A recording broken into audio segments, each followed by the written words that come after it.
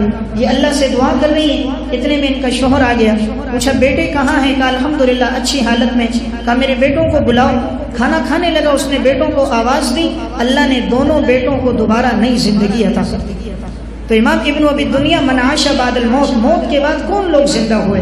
تو یہ جو موت تھی یہ موت اجل نہیں تھی، موت اجل جب آتی ہے تو اس میں تو کوئی تاخیر نہیں، لا یستاخرون منه ساعة ولا یستقدمون، نہ ایک منٹ کی تاخیر ہوتی ہے نہ تقدیم ہوتی ہے، یہ اللہ کی طرف سے کبھی ایسے واقعہ رونما ہو جاتے ہیں جنہیں موت فتنہ اور آزمائش کہا جاتا ہے۔ جیسے موسیٰ علیہ السلام کے دور میں جب وہ بنی اسرائیل کو لے کر گئے تھے پہاڑ پر، تو اس وقت 70 کے 70 آدمی موت واقع ہو گئی، موسیٰ علیہ السلام نے دعا کی کہ یا اللہ یہ لوگ تو کہیں گے موسیٰ لے کر گیا اور سب پر موت آ گئی، اللہ نے سب کو دوبارہ زندہ کر دیا تھا، تو اسی لیے مفسرین نے لکھا تھا یہ موت اجل نہیں تھی۔ تو میں عرض یہ کر رہا تھا کہ اللہ نے شوہر کی اطاعت میں اس عمل کے اندر کتنی بڑی طاقت رکھی کہ اس عورت کی شوہر کی اطاعت کی وجہ سے اللہ نے اس کے بچوں کو نئی زندگی عطا کر دی۔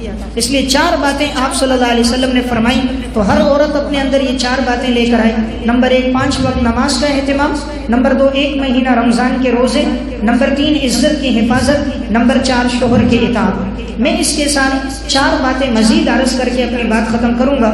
5ویں بات جو ہر عورت اپنی زندگی میں لے کر آئے وہ ہے قرآن کریم کی تلاوت، چونکہ رمضان المبارک کا مہینہ وہ ہے جس میں اللہ نے قرآن کو نازل کیا، شہر رمضان الذی انزل فیہ القرآن، رمضان کا وہ مہینہ ہے جس میں قرآن نازل ہوا ہے، اس لیے کوشش کریں روزانہ کم از کم 2 سے 3 سپارے تلاوت ہوں تاکہ اس ماہ مبارک میں کثرت سے قرآن کریم کی تلاوت ہو جائے۔ امت میں ایسی مائیں گزری جو اس مہینے میں روزانہ 1 قرآن اور 10 سپارے پڑھتی تھی۔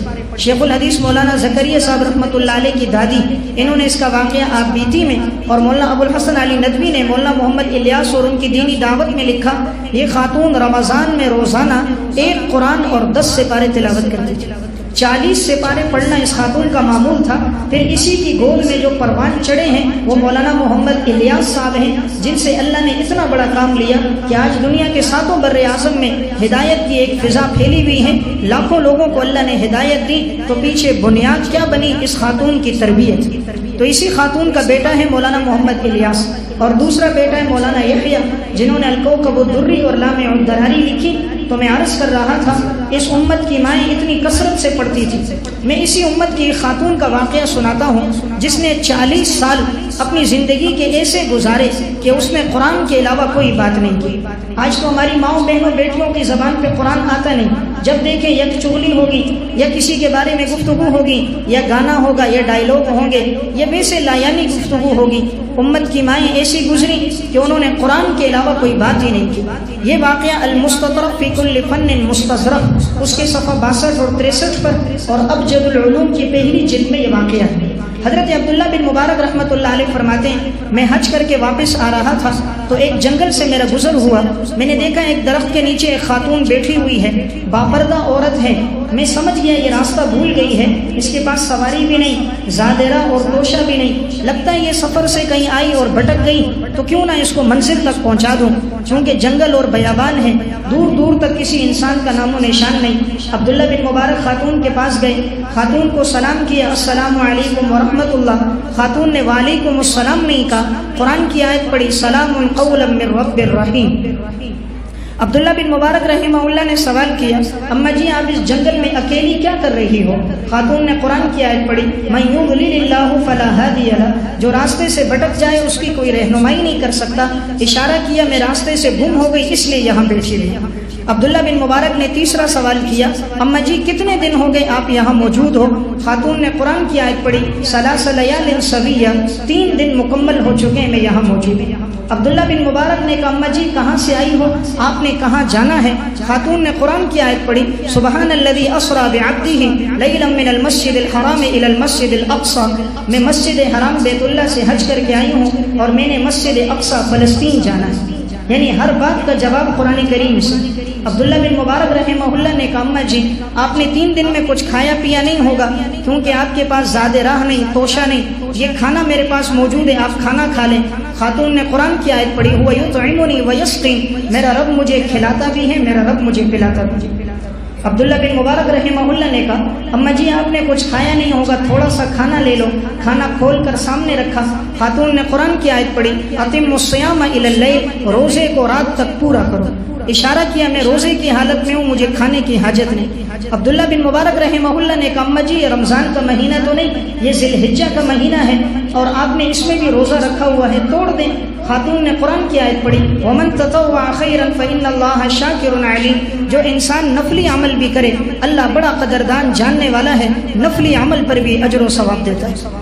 عبداللہ بن مبارک رحمۃ اللہ علیہ کہتے میں نے کہا اماں جی اس جنگل میں آپ نماز بھی پڑھتی ہیں، نماز کے لیے وضو ضروری، وضو کے لیے پانی ضروری، یہاں دور دور تک پانی کا نام و نشان کوئی نہیں، آپ وضو کس طرح کرتی ہیں؟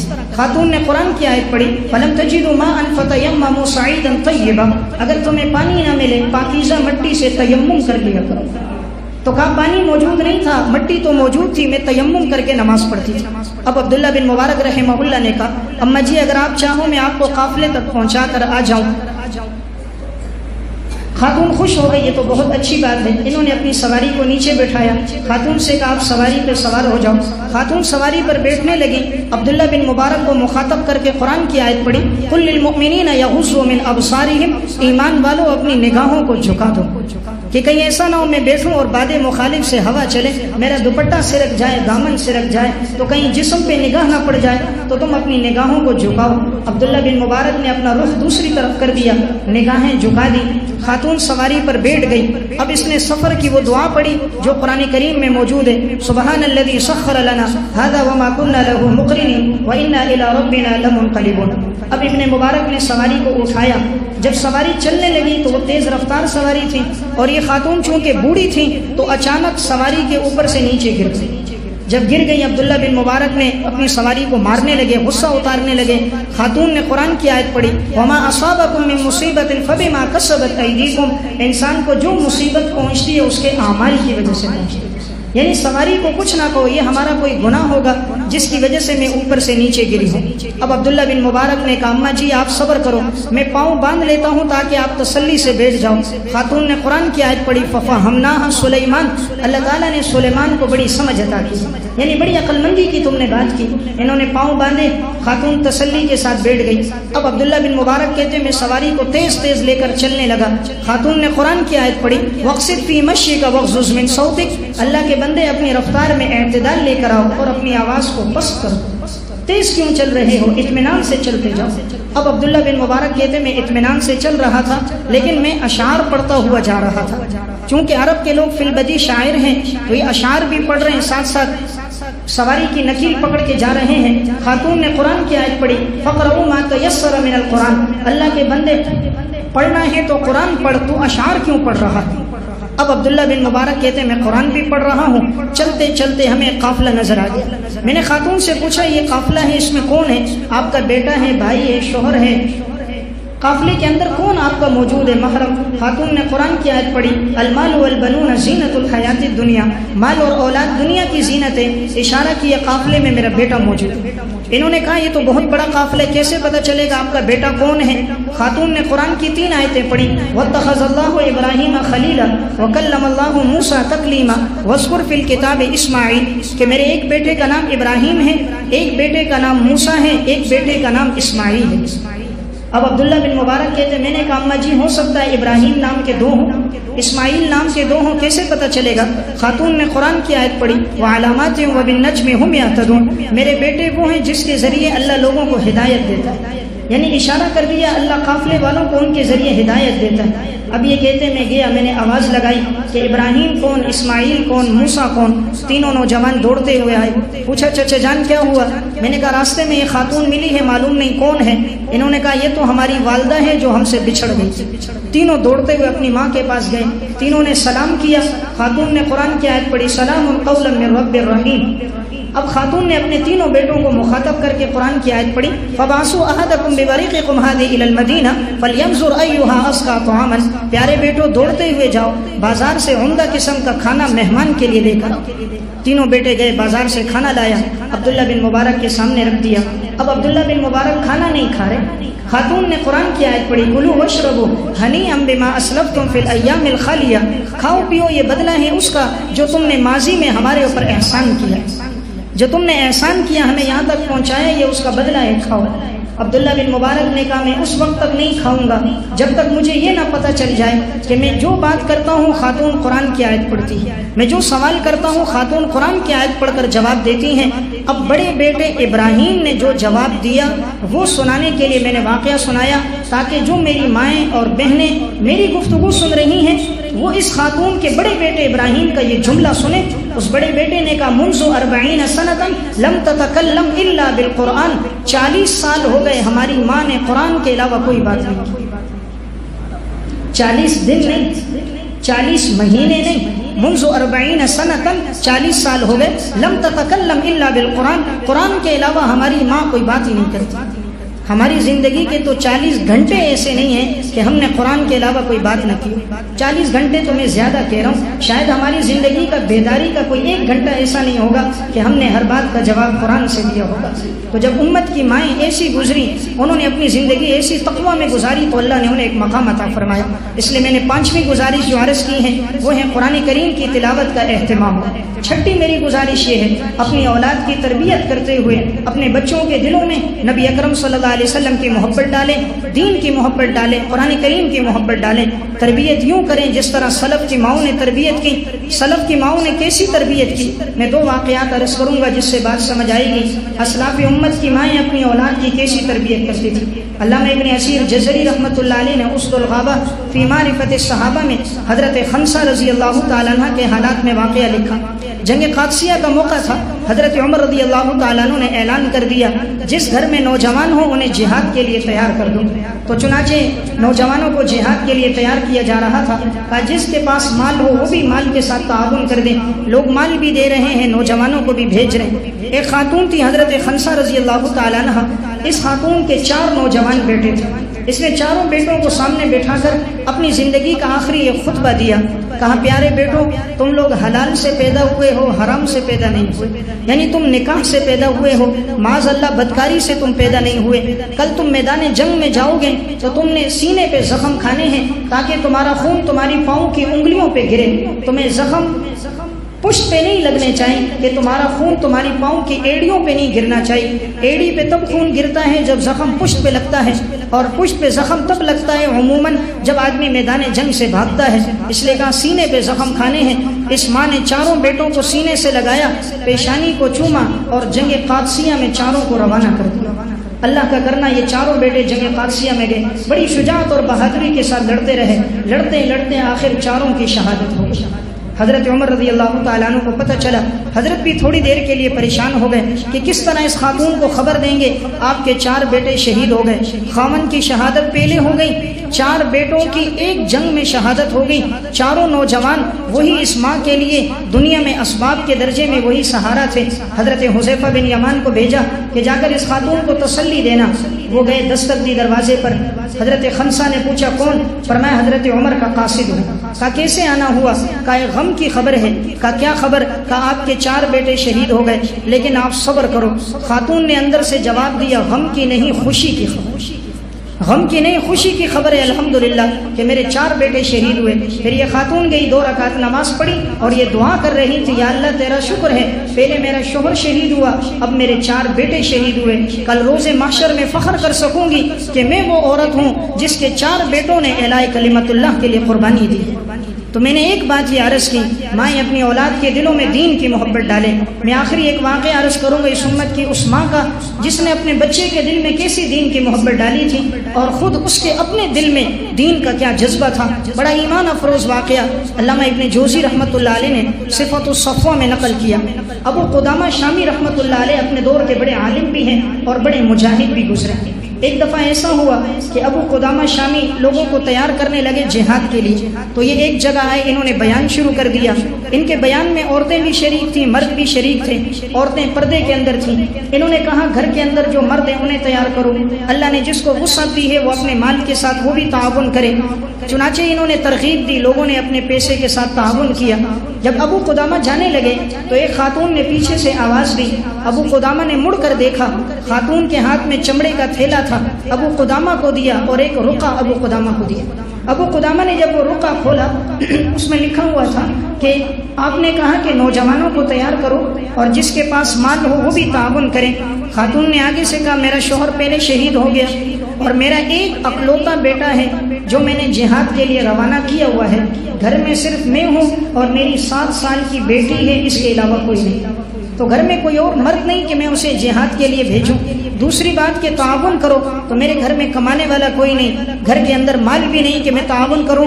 لیکن اس چمڑے کے تھیلے میں خاتون نے اس کاغذ پہ لکھا تھا، میں نے چمڑے کے تھیلے میں اپنے سر کے بال کاٹ کے ڈالے ہیں، عورت کو سر کے بالوں سے بڑی محبت ہوتی ہے، تو میں نے اپنی زلفوں کے بال کاٹ کے ڈالے کہ میرے ان بالوں کو گھوڑے کی لگام میں شامل کر دینا تاکہ جہاد میں میرا بھی حصہ ہو جائے۔ کیا اس امت کی مائیں تھی کہ انہیں دین سے کیسی محبت، اللہ نے مرد کو حسن داڑھی کے ذریعے دیا، عورت کو حسن سر کے بالوں کے ذریعے دیا۔ اگرچہ شریعت کا حکم نہیں لیکن اس عورت کا ایک ایمانی جذبہ تھا۔ اب وہ کہتے ہیں میں نے وہ بال لیے اور بال لے کر میں نے اس کو لگام میں شامل کر دیا۔ اب یہ کہتے ہیں ابو قدامہ میں جہاد میں نکلا، میں نے دیکھا ایک نوجوان بڑی بہادری اور شجاعت کے ساتھ لڑ رہا ہے، وہ جہاں تیر مارتا ہے وہ تیر فوراً نشانے پہ لگتا ہے، تو مجھے اس کی بہادری بڑی پسند آئی۔ تو ابو قدامہ کہتے ہیں اچانک آگے بڑھتے بڑھتے تیر مارتا رہا، اس کے تیر ختم ہو گئے۔ جب وہ پیچھے پلٹ کر آیا تو مجھ سے تیر ادھار مانگنے لگا۔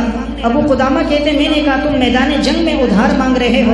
کہا چچا جان میرے تیر ختم ہو گئے اس لیے ادھار مانگ رہا ہوں، آپ دے دیں، واپس لوٹ آیا آپ کو تیر دے دوں گا۔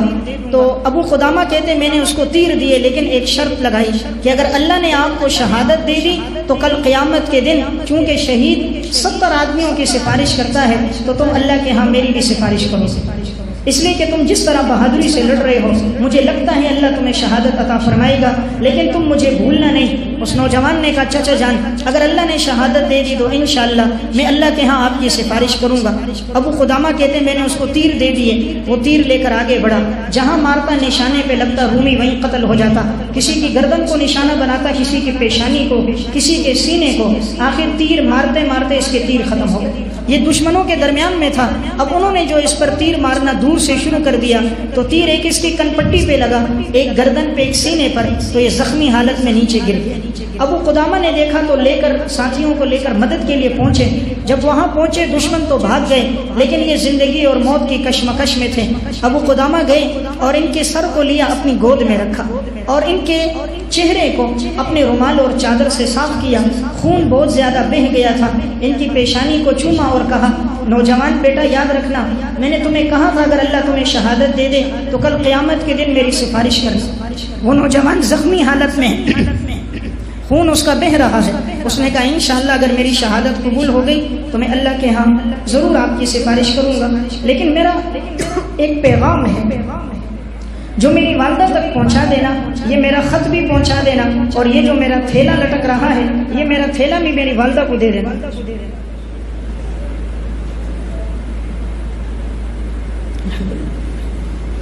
کہا یہ جو میرے گھوڑے کے ساتھ میرا تھیلا ہے یہ میری والدہ کو پہنچا دینا۔ ابو قدامہ کہتے میں نے کہا تیری والدہ کون ہے؟ کہا میری والدہ وہی تھی جس نے اپنے سر کے بال کاٹ کر آپ کو دیے تھے کہ گھوڑے کے لگام میں شامل کر، وہی میری ماں ہے۔ ابو قدامہ کہتے ہیں اس نوجوان کی میری جھولی میں شہادت ہو گئی۔ جب ہم نے اس کی تدفین کی تھوڑی دیر کے بعد کیا دیکھا کہ اچانک قبر پھٹ گئی اور اس کی لاش باہر آ گئی، تو میں اللہ کے سامنے رونے لگا کہ قبر تو ہر ایک کو قبول کر لیتی ہے، گناہگار کو بھی، لیکن اس کی لاش کیوں باہر آ گئی؟ زمین نے اسے شاید قبول نہ کیا۔ یہ اللہ سے رونے لگے کہ یا اللہ زمین اس کو قبول کر دے۔ تھوڑی دیر کے بعد ایک غیبی آواز آئی ابو قدامہ چھوڑ دو یہ ہمارا دوست، ابو قدامہ کہتے میں نے چھوڑ دیا تو میں نے سفید پرندوں کا ایک جھنڈ دیکھا جو بڑے ہی خوبصورت پرندے تھے، وہ اڑتے ہوئے آئے اور اس کی لاش کو انہوں نے نوچا، نوچنے کے بعد وہ اڑ کے چلے گئے۔ کہاں سے آئے کہاں گئے؟ کہا میں نے زندگی میں انہیں دیکھا نہیں تھا، اب میں نے باقی ماندہ جسم میں نے قبر میں دفنا دیا۔ اب میں اس کی والدہ کے پاس لوٹا، وہاں علاقے میں پہنچا، ان کا گھر پوچھا تاکہ میں وہ تھیلا اس کی ماں کو پہنچاؤں۔ دروازے پر دستک دی تو وہی چھوٹی بیٹی آئی، تو اس نے جب دیکھا کہ بھائی ساتھ نہیں ہے تو اپنی ماں کو کہا لگتا ہے بھائی شہید ہو گیا، پچھلے سال والد شہید ہو گیا، آج لگتا ہے بھائی شہید ہو گیا۔ جب ماں کو خبر دی، ماں پردے میں باہر آئی، پوچھا کیسے آنا ہوا؟ کہا یہ آپ کے بیٹے کی امانتیں آپ تک پہنچا رہا ہوں۔ تو انہوں نے وہ تھیلا دیا، اس ماں نے وہ تھیلا کھولا تو اس میں ایک جبہ تھا، یہ وہ جبہ تھا جس کو اس کا بیٹا رات کو پہنتا تھا، جب تہجد کی نماز پڑھتا تھا تو وہ جبہ پہن کر پڑھتا تھا۔ اس نے پوچھا جب میرا بیٹا شہید ہوا تم نے اس کو دفنایا تو میرے بیٹے کے ساتھ کیا ہوا؟ ابو قدامہ کہتے میں نے کہا جب ہم نے دفنایا تھوڑی دیر کے بعد تمہارے بیٹے کی لاش باہر آئی اور اسے سفید پرندوں نے اسے نوچ لیا، پھر وہ پرندے اڑ کر چلے گئے۔ تو ابو قدامہ نے جب یہ بات کہی تو وہ خاتون خوشی میں رونے لگ گئی کہ میرے بیٹے کی دعا قبول ہو گئی۔ کہا یہ میرا بیٹا جب رات کو تہجد پڑھتا تھا یہ جبہ پہن کر تو یہ ایک دعا کرتا تھا، اللہم احشرنی فی حواسل الطیور، اے اللہ مجھے قیامت کے دن پرندوں کے پیٹوں سے پیدا کرنا، اے اللہ مجھے قیامت کے دن پرندوں کے پیٹوں سے پیدا کرنا۔ تو اللہ نے میرے بیٹے کی دعا قبول کر دی۔ تو کیسی دعا قبول کر دی اللہ نے کہ لاش کو سفید پرندے نوچ کر چلے گئے۔ کل یہ محشر کے میدان میں آئے گا، باقی لوگوں کی لاشیں قبروں سے زمین سے نکلیں گی اور اللہ اس کے جسم کو پرندوں کے پیٹوں سے پیدا کرے گا۔ تو میں عرض کر رہا تھا یہ تھی اس امت کی وہ ماں جس نے اپنے اولاد کے دل میں دین کی کیسی محبت ڈالی تھی، تو ہم بھی اپنی اولاد کے دلوں میں دین کے ایسے ہی محبت ڈالیں۔ میں نے 6 گزارشات آپ کے سامنے عرض کی، یہ 6 باتیں بتا کر بات ختم کر رہا ہوں۔ یہ 6 باتیں ہر ماں بہن اپنی بیٹی زندگی میں لے کر آئے۔ نمبر 1 5 وقت نماز کا اہتمام، نمبر 2 رمضان کے روزے، نمبر 3 اپنی عزت اور آبرو کی حفاظت، نمبر 4 چوتھی چیز شوہر کی اطاعت، نمبر 5 قرآن کی تلاوت، اور نمبر 6 اپنی اولاد کے دلوں میں دین متین اور قرآن کی محبت۔ اگر یہ 6 چیزیں ہوں گی تو ہماری اولاد بڑی نیک صالح اور متقی بنے گی۔ رمضان کا یہ بابرکت مہینہ شروع ہے، اللہ نے مال دیا ہے تو ضرور سخاوت بھی کریں، اللہ کے راستے میں خرچ بھی کریں، مسجد اور مدارس میں لگائیں۔ الحمدللہ یہ مدرسہ بن رہا ہے اور اس میں بچوں کی بہت بڑی تعداد شامل ہے جو یہاں ناظرہ بھی پڑھتے ہیں، حفظ بھی پڑھتے ہیں، بچیوں کی بھی یہاں تعلیم ہوتی ہے۔ کام الحمدللہ چل رہا ہے۔ رمضان میں ہر نیکی کا ثواب 70 گنا بڑھ جاتا ہے۔ اللہ نے جسے توفیق دی ہو مدرسے کے ساتھ ضرور تعاون کریں، آپ کا یہ پیسہ اس کی بنیادوں میں کام میں پڑے گا۔ ہم دنیا میں نہیں ہوں گے، جو بچے اور بچیاں پڑھیں گی ہمیں ایصال ثواب کا سلسلہ چلتا رہے گا۔ اللہ ہم سب کو عمل کی توفیق عطا فرمائے۔ وآخر دعوانا ان الحمدللہ رب العالمین۔